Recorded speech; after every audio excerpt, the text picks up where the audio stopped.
presentation today, and I'm going to just try to.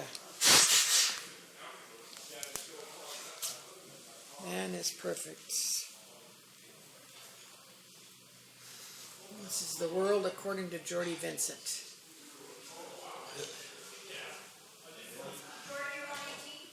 And he's got lots of beautiful pictures. He has been a world traveler.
She'll give you the nod when you're set to go. Oh gosh, we're going to, the stuff that you taped in there, that goes onto this and then you reverse the order? I have no idea, Jordy. Okay. I'm just the camera person. Ready? You betcha. Okay. You're on. Good afternoon, ladies and gentlemen, Rotary International. My program today concerns the 2 times that I jumped on board a KLM Jumbo and flew over to Egypt to study my favorite religion. You don't have to believe it, but it's much higher than what we have today.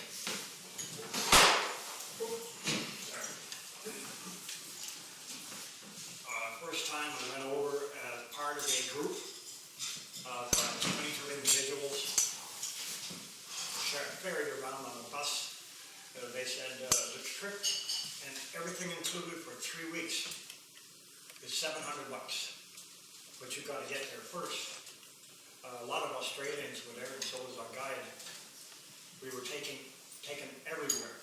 Bussed over to the Great Pyramid, down to Saqqara, the Bent Pyramid, out to a few other mausoleums and the citadels, the Muslim churches, and some Christian churches which get along quite well over there. And then in 97, I found that when I got back, I had a good Egyptian tape that I acquired from the boatman on the Fallujah. We had taken a 3.5-day cruise down the Nile after a very, very hectic 3 weeks. And everybody needed somewhere to just lay out, relax, and gather their energy back. On this trip, one of the guys had a ghetto blaster. The Egyptian that ran the Fallujah, he would put in his Egyptian tape and play a very melodic tune in Nubian, which is from the south of Egypt. And then one of our guys would slop in the Lay Down Sally, with a lot of beat to it. They would go back and forth just between these two songs all the way. When I got home, when I was still there and on my way home, I purchased a couple of tapes of the Egyptian music. And a little while later, somebody decided that they would hotwire my truck and drive downtown because it was too cold a day like today. So I got up in the morning and my truck's gone. Found it down at the ice cream plant. Not touched, not hurt, but all my tapes were gone from Egypt. So I said, Betty, can I go back? And she said, yes, dear. You could. You didn't have to talk about it. I get over to Egypt and my mind is locked on the ancient esoteric knowledge that they have. Esoteric is not a weird word. It's just it's banded around as being hocus pocus. Christianity, as taught, is exoteric, E-X-oteric, which means this is what you do to get from point A to point B, raise your consciousness spiritually. Esoteric just means here's how to do that, how to do the instructions piecemeal so that you can get from A to B real fast. And that's the only reason. But nobody in town teaches the esoteric. It's only, here's what it is for today, see you next week. Now, when I got to Egypt, the first time, what I noticed was weird. Got off the bus, or off the plane at 1 o'clock in the morning, an odd time because of the schedule. Now, somebody holding up a big sign saying King Hotel. That's the one that I had to go to. It was in Doki, which is part of Cairo.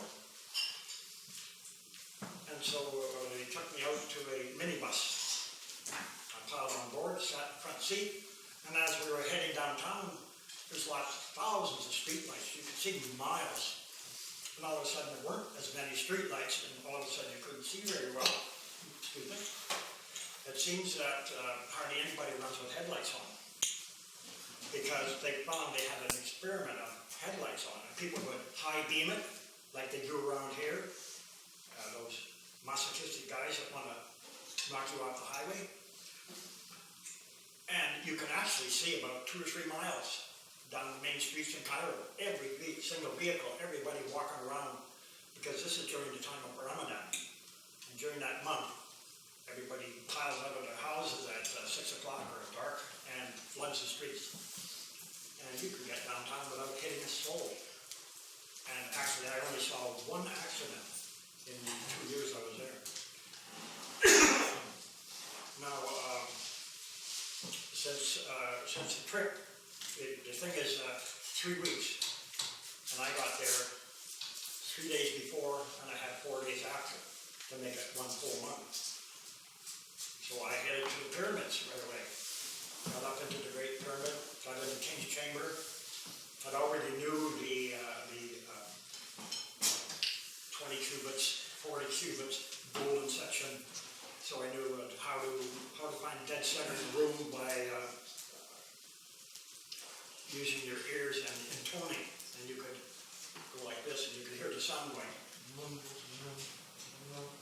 And find the middle of the room and then turn this way. And you could also find the middle from front to back. And then when you do overtone harmonics, the sound, you can't tell where it's coming from, but it just goes up in crescendo, because if you went la, it just goes just like that. It goes la. For about 20 seconds, slowly drifting away. And when you got a bunch of people talking in the pyramid, it's bothersome, because all the sounds are on top of each other and you can't really hear what anybody's saying unless you're right in front of them. The walls of the Great Pyramid, the King's Chamber, are lined with rock crystal, same crystal that makes your radios and television work, the sound. So the whole wall is covered with it. The Egyptians had a lot to do with sound and overtoning. That's why you see the headdress coming down and it points the ears straight out. Put your hands like that and notice how much louder things are. There's a lot that I learned and a lot that I forgot. In the felucca trip, you board the felucca about 2 miles south, get mixed up all the time there, from Luxor. They didn't want to put you on in Luxor because the security police were always there to get the little bit of bakshish, their tips. If it's $100 per person for a trip down the Nile, they would like 10 of it, because they're paid very little money. For example, a doctor will earn about $35 a month. You want to buy a loaf of bread, or you want to say you want to go into one of the other pyramids that are Queen Timbuktu.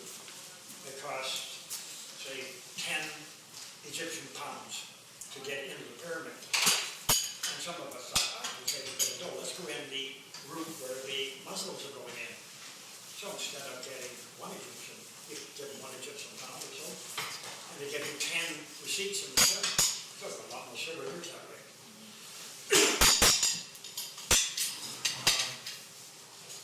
Met up with a few people, not very many, who were interested in the higher knowledge that the Egyptians had. Most of the people were just kind of globe-trotting. They go from one country, go to another, blah, blah, blah, click, click, click, click. And go to another country, click, click, click. And not really learn anything. I took some of my cartoon books over and gave them away to the people, and they made up a cartoon book of their own and gave it back to me as I left, thanking me for giving them a little bit of higher knowledge on Egypt rather than what they get at home. I'm not saying I know everything, but I know a lot more than even some of the high nations around.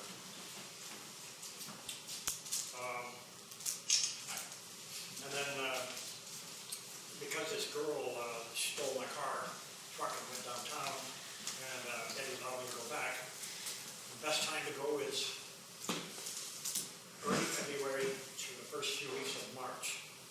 The temperature then is equal to what we are in May. 22 degrees.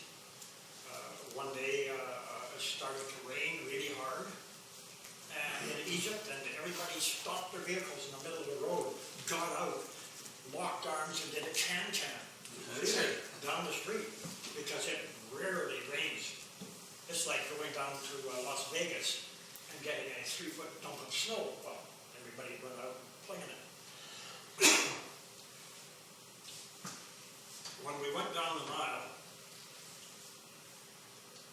the felucca was an interesting boat, about as long as from here to that wall, and about as wide as 2.5 of those tables, and the gunway was only that far above the water. You could put your arm over the edge and drag your fingers in the water, but the gunway was on that angle, and it's only about 3 inches up vertically. And pull in, and we bed down on these like gym mats. And you gotta be warm. You gotta put lots of stuff on, even a parka, because when you get up in the morning, the temperature is very close to zero, maybe a couple degrees above zero. But the nice thing about it is you look up, you get waking up at 5 a.m. with a call for prayer, which I love the sound of. It just brings back all these memories. But you look up in the sky, which is indigo, and here's a constellation of Orion, as bright as I've ever seen it. I've been 10,000, 11,000 feet up mountains at night in Banff, and the stars are not as bright there as they are in Egypt at sea level. Just absolutely fantastic. I've got a lot of that, 16 hours on camcorder. If anybody's interested in a little bit of viewing of what Egypt's like on some cold evening, and have me come over and I'll show it to you.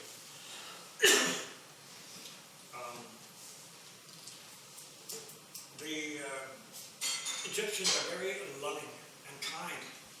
There's 3 types of Egyptian, I can't tell you all of them. The really skinny guys are the original Egyptians. And then there's all Muslims. And I've never found people more honest and caring and supportive. And, somebody swiped my hat. I had that ski Lake Louise hat on. And somebody grabbed it at the bazaar, ran down the street with it, and just down there, I yelled out, somebody stole my hat. The hat was no longer on the guy. One of the Muslims running the stall took it away from him and presented it back to me. And I gave him a few bakshish. It's the piastres. 1 Egyptian pound, I took a Canadian $100 travel check. You go down to the local bank, you sign it off. They gave you 289 or 290 Egyptian pounds back. But to an Egyptian, a pound would be equal here to $50, maybe $75. A lot more. That's why the doctors don't make very much money. If somebody was to give you a ride out to the Bent Pyramid, which is about 7 miles away, they'll wait in their vehicle, in their taxi, until you finish your exploring, and then they'll drive you back home again. And then you expect a $200 or $300 tab, and you have to pay them. 13 Egyptian pounds, which would be about $6 or $7. Not very much at all. But you try not, you can always barter. They will give a much higher price for an artifact, which was this ancient Egyptian thing, which actually made yesterday by some kids over there. And you don't want to buy anything in Egypt. In the first, say you got a 3-week tour, don't buy anything till the second last day or the last day, because you got to haul that stuff around. A lot of those obelisks and stuff are 100 pounds. There's total respect for the female, which you haven't usually heard, which is good to see. It's nice to have respect for the most intelligent member of our populace. Getting pretty thick. Agree? I said it's getting pretty thick.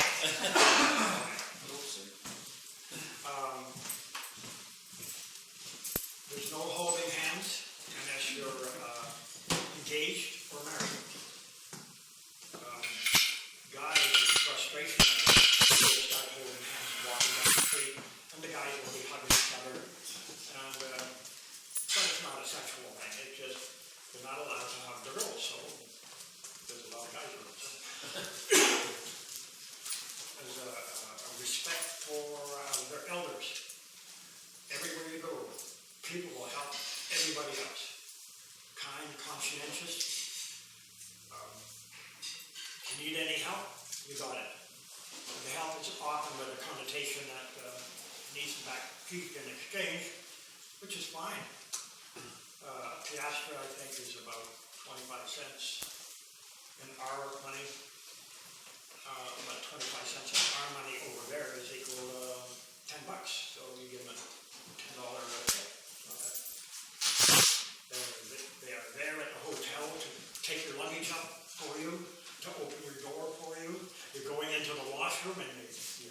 that's because somebody's got some tissue paper and they're handing out a few tissues to wipe things away, and you're not used to that over here. But people are loving and kind and conscientious. I went to a Jewish wedding in Aswan, and I was trumpeting that. Everybody loved it and they were dancing around. So I took my camcorder and walked into the crowd. They circle around and they're doing this chant, and it keeps on going, and one person sings it out loud, and then it goes to the next person for the next chunk of music, and around the circle. There's a guy on a little drum. Boy, they are good at those drums. And you go up and you curtsy or bow to the groom and the bride. They're standing there and they're just so happy. Here it is in the middle of Egypt, and they got a great big Star of David on their hood in red. No problems. You might find a little bit of bickering in Cairo, where because of some of the army people that fought in the war. What year did you go? 1996, 1997. Have things changed? Since then? Oh yeah. Arab Spring. But do you have any questions about anything? I could go on for hours, but I don't think you want that. Yes? What did you find most interesting about the pyramids? And you said you went in and you went to some central chambers. Can you tell us a little more about that? Yeah. When I got to the Great Pyramid, you enter on you kind of have to climb up about 7 or 8 tiers on the outside to get the opening, because they couldn't find the opening. The Egyptians are so ingenious in hiding the opening. It had a huge rock that would pivot, almost like it's sitting on a diamond, and they knew how to pivot this thing around with a bit of pushing on it, and it would rotate around, and you could go in for your ceremonies.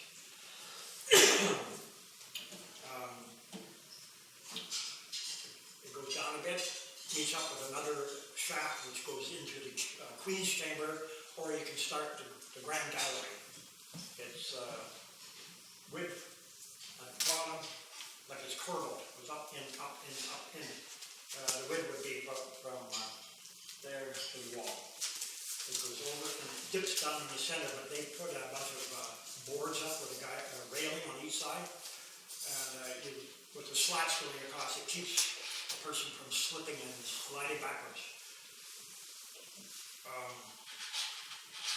I had that I got a lot of it on the tape that you can see sometime. I'm doing the overtone harmonics, which it's not necessary to be in the King's Chamber to do so.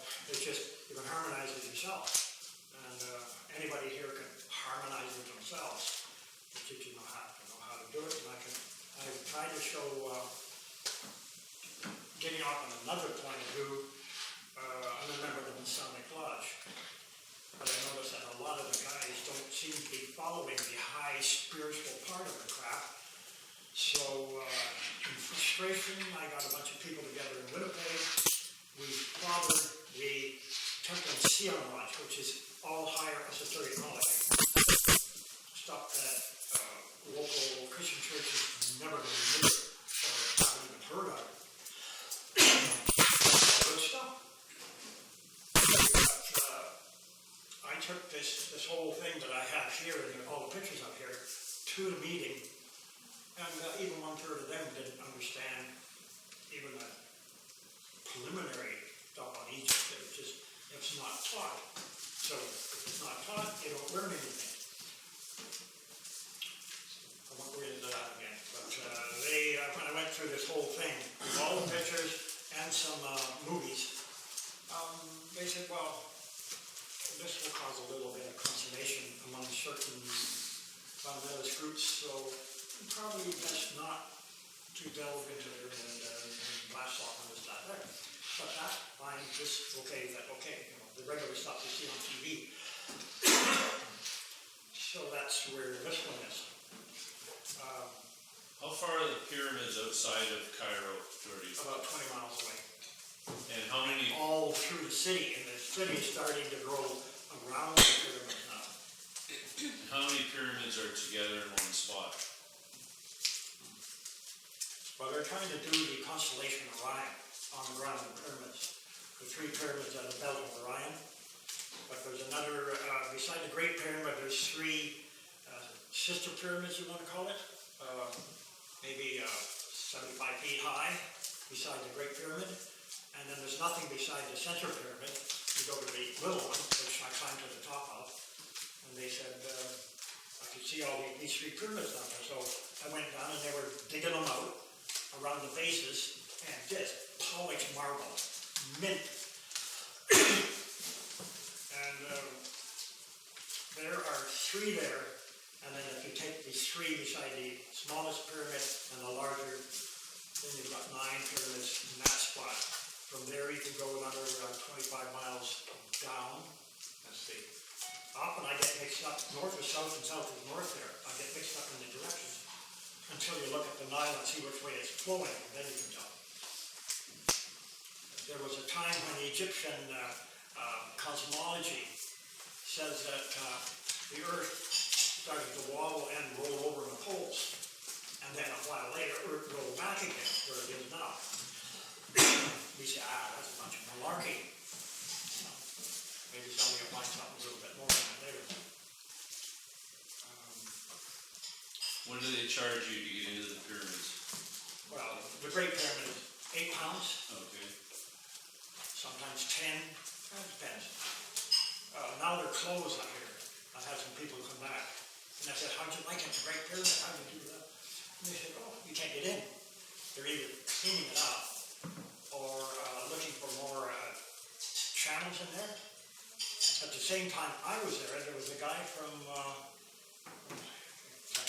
Germany or somebody. He'd been there with a cyclometer or some machine that would gauge the overtone harmonics as bouncing around on the wall. And I was supposed to pick up one of his last copies on DVD, and never did get it. Not that I paid him and didn't get it, I just forgot about it. Down at Dashur, there's the Red Pyramid and the Bent Pyramid. Oh, wait a second. No, before you get there, you get Saqqara. Saqqara was once the necropolis of all of Egypt. There's probably more tombs down below the ground there than there are sticking up in the air all across the rest of Egypt.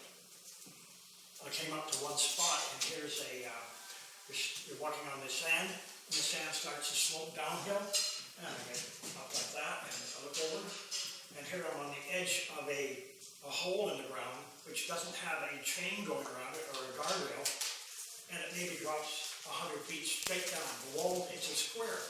The walls are perfectly smooth all the way down. And there's some other ones that are only as big square as this one here. So I have to get over, and you can see just as deep or it gets dark down there, so you can't tell the bottom of it. There's a lot of those just around the Great Pyramid. If you go walking in the necropolis, where those mastabas are, those things that come up and flat, and you're fooling around at night or walking in there without escort, you trip and fall in one of those holes, and you will never be found unless somebody happens to be inquisitive enough to look over the edge and see you out of the water. Because they leave all the buses running. They're old buses. They leave them running because they're hard to start, and they're diesel. And the diesel fumes get down into Cairo, and you will see Cairo as a round pall, 3 times higher than the tallest buildings in Cairo. Equivalent of going into your garage, taping the doors closed, starting up the diesel truck, and sitting in there for a couple of hours and enjoying the fumes, which some of the pickups around town seem to like doing. Now, you can go from Saqqara, and that's where the ancient Egyptian sacred texts are, in the temple of Unas. It used to be a pyramid, but it crumbled down, so it's just a big pile of rock. People have cleared away the base, and it's beautiful limestone disappearing into a rubble pile. Well, I saw this thing that looks like a guardhouse, no bigger than that, square, with a roof on it, just like a guardhouse. And I wandered over, and there's a spiral steel staircase. I said, what's this? They hadn't read up on that area. And they said, oh, this is a pyramid text, written 5,500 BC, looking like they'd done yesterday with a cookie cutter on the walls. So I started going down. I got the camcorder on this time. First time I just took a still camera. 97 I took a camcorder from Access 12. As I'm going down the stairway and getting pretty dizzy, it went down can you remember Ivan? 100 yards. And when I finally got to the bottom, I'm glad that the passageways were only this wide, because you can't stand up. You're falling over the side. Really, I can picture that. you get really dizzy on that. And you see maybe a 40-watt bulb. It's on the wall. And you can see another 40-watt bulb about the length of this building down the corridor. And then a few more. But you can't see the wire, it's gone. Because the guy in this Galavis, that long rope, he said, come on, follow me. They speak about 50 languages, and so he just said, come on with me. We're wrapped down, I'd say half a mile, then turned left. I lost count of how far we were because we turned this way, and we turned that way, and turned this way, and this way. Just a little labyrinth. Then we got to one spot where the passageway opened up, and there's what looked like the shape of a sarcophagus, but it's just sunk into the floor. No sarcophagus in it, just that shape of a sarcophagus. And so I lay down in it, and they took a picture of me. Said one of these years, I'll be lying in one of them. And that was all underground. All underground. 100 to 300 yards down. I don't know, I can't remember. If you look it up, look for the Temple of Unas, U-N-A-S. And it's in a lot of you'll find it online, and just ask how far down. And all of a sudden you get in one room and it's got a vaulted ceiling like that. All the walls are just totally covered with hieroglyphs. I can read a few of the hieroglyphs, but hieroglyphs are meant for intuitive comprehension. What you think they mean is not what they mean. Just like certain stuff that Jesus says, literally, you never get it. You have to meditate and lift your consciousness up to a higher level, and then you'll understand it. If I may be so bold as to say. You can go down the Nile and there's more and more pyramids. One of the most interesting wasn't a pyramid, it was just a factory for making pottery. And we were on Felucca. We were going down towards Aswan. Second night out, I had a feeling we were going north, but we were going south. We pulled into the west bank, tied the feluccas together, and then put down the gangplanks. So if you got to go potty, there's a bunch of trees over there, about 100 yards off the edge of the river. And the river is only a drop of about that far, 3 feet from the gunwale or from the flatland and grassland down to the river. There's no surging of water coming down because they got the Aswan Dam now blocking it off. And I got up really early in the morning and I'm looking for my pack. It's black out. Where's my pack? Where's my pack? And I set it beside me and it wasn't there. And I panicked for a while and then I thought, heck with it. So I thought I'd take a trip. It was just starting to get light. Walk the gangplank. Keep your balance. Don't want to fall in the Nile. By the time you get out, you're half a mile downstream. So I ended up walking in the straight line into the bush. And bumped into this a pylon covered with hieroglyphs in the middle of nowhere. Just as you start into the bush. It's about a foot and a half, and well, that's all. Not peaked, just flat on top, like a hitching post. Covered with hieroglyphs. They're kind of worn out. I didn't have my camera, and the camcorder was back in the case that I thought I lost somewhere, it fell overboard. And then I noticed there's a bulldozer up the hill. Oh, interesting. Must be a house. Got up there and there is a house, and it's mud brick. And they don't really have a roof. They have palm leaves. There's lots of date palm and whatever. And they put the branches across, crisscross, and make a half-ass roof out of it. I couldn't speak enough Arabic. He couldn't speak any English, but he was sitting over a fire, cooking breakfast, early morning breakfast. And I said, sign language, drawing stuff in the sand like the first humans on Earth did. And he indicated, in a few words, that the bulldozer was there to push over and knock down all the date palms, or the regular palm trees, so he could grow corn. And he pointed over here, corn all over the place. And he said, that here. And, but his blade went down, knocked some of these trees over, and then caught the top, or the edge of a huge block.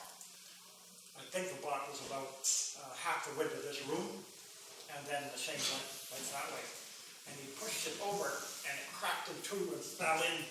And it seems that his bulldozer up there was on the top of a factory for making pottery. And he just freaked right out. He didn't want to go any further in case down goes the bulldozer. So he just left it where it was, put the blade down. And probably it's happened just yesterday or the day before, this type of effect. So I went up there and gingerly went around this big hole with all that sand and garbage in it and tree branches. Went down and found some broken pottery. And I'm not supposed to take it, but I took it out and I took it down to the museum in Cairo. I said, what age is this? And they said, oh, this is about 1450, 1600 BC, which is pretty good age for a chunk. He said, you can tell the difference.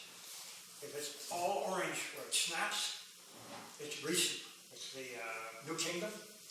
If it's gray with the orange in the center, it's the Middle Kingdom. And if it's all gray, having the atmosphere and stuff permeate the base, then it's the Old Kingdom from way back. So I had a bunch of it, and I still got it. And This is going on TV, you know, somebody knows now. yeah, no, Okay. they can rest now. But the pieces of it, you cannot tell some of the stuff.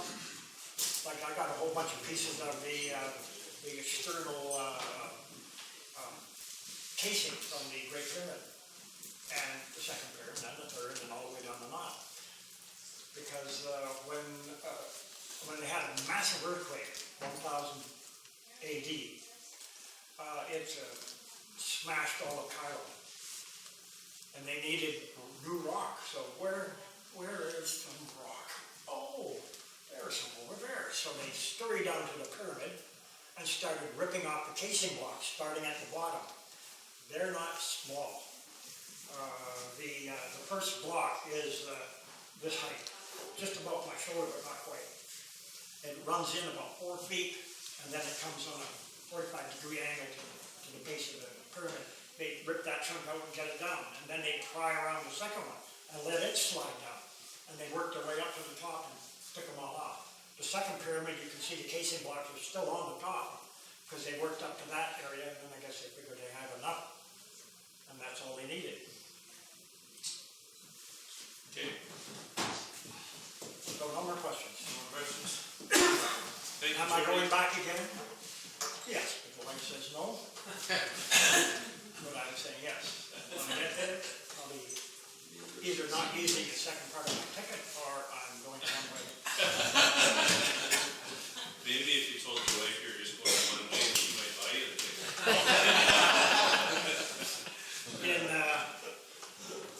In Muslim faith and Jewish Kabbalah, and now gone of Christianity, is reincarnation. It was in there, and it's a feeling that one of these days we're going to have a thermonuclear holocaust that's going to annihilate 99% of the people on Earth, and then eventually they'll all come back, hopefully without certain religious sects. Okay, thank you, Jerry.